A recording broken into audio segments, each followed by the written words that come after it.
We are going to this part of the path I saw kind of recently that I think has wild grapes on it. Now, of course, once we get there, I will have to do some differential diagnosis elimination on this plant because, like anytime you're foraging, you do not want to get it wrong. And I'm sure it goes without saying, but please do not take anything that you see me doing on the internet as like safe information about foraging, unless I specifically state that, which I think will be rare. I'm very much a beginner with getting food from nature, but I'm pretty committed. I think that it is a worthwhile cause to keep getting better at. Ideally, you do want to kind of work with an expert who already knows how to forage the food that you're looking for. I am an internet 90s baby, so obviously I just find all of that on the internet and find other people who are explaining it in detail and actually know what they're talking about. That is really funny. I did just notice that I just made it sound like it would be ridiculous to listen to me as a stranger on the internet, but that's because there is no reason to believe that I know what I'm talking about. Whereas there are other people that I am willing to trust out there. Plus, I incur my own risk, and just like with my therapy practice, you should do as I say and not as I do. So with that being said, I'll tell you what I know that I'm looking out for. One major look-alike is called moon seed, I think, which has a crescent moon shaped seed. And then I also know that when they are grapes, you want to see some of these tight little coily vines. And so in addition for looking out for those things, I'm gonna like cross-reference it and see what else I find once I get there.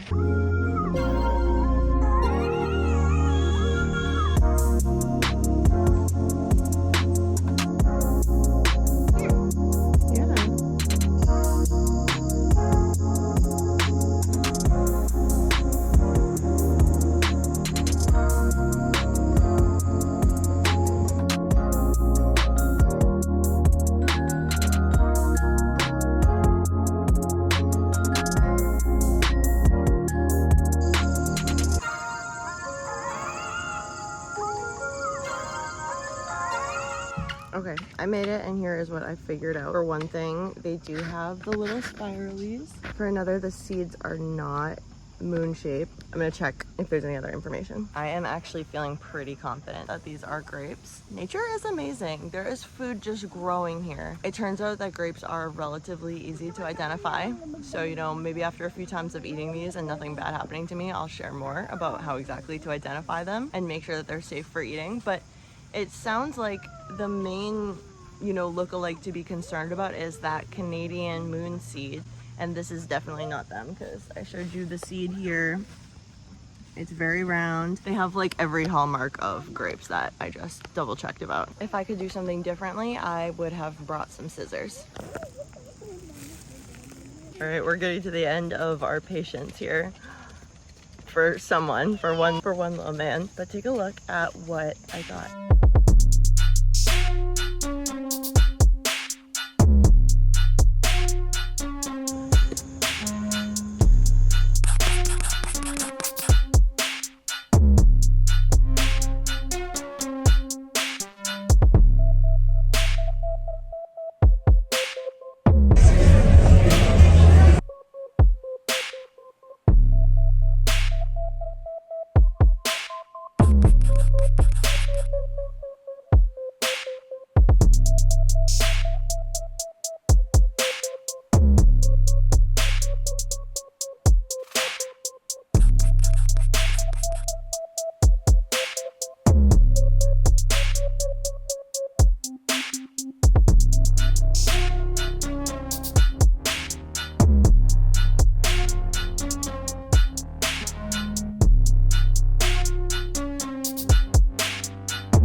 This is the first time I've seen this plant do this. And let me say, what a fun surprise.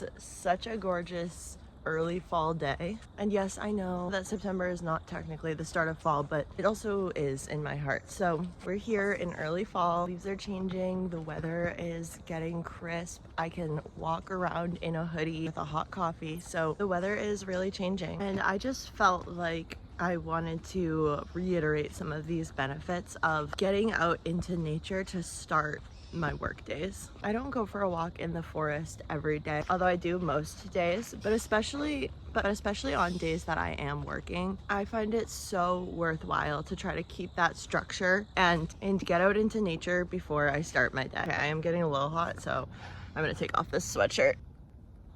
Breathing in the air in the forest or at the ocean, I don't know exactly what that does, but it feels so cleansing. It feels like I can push the old stale air out of my lungs, and it can be received and alchemized by all of these beautiful trees, or again by the ocean when I'm there. And then that air is replaced with something crisper and deeper and more pure, and I don't think we even have the capacity to fully understand all of the benefits of that or the ways that it could be impacting our bodies. So I can't give you the specifics, but something about it makes my body feel so much healthier and stronger and more alive. It's great just to go for a walk. It's great to get your body moving, but there's an added layer when you're doing it in nature that feels really difficult to put into words. But if you try it for a week or a month, I can almost guarantee that you will feel it. And again, I am talking about like on a chemical level, there is something happening. In addition to that, there is a huge spiritual benefit to getting out and connecting to all of the beauty of creation and of the natural world, and recognizing that none of us are set apart from it. It's not just that humans love nature, it's that humans are nature. And it sounds obvious when we really think about it, but that's not how we usually live our lives. And so I think getting out of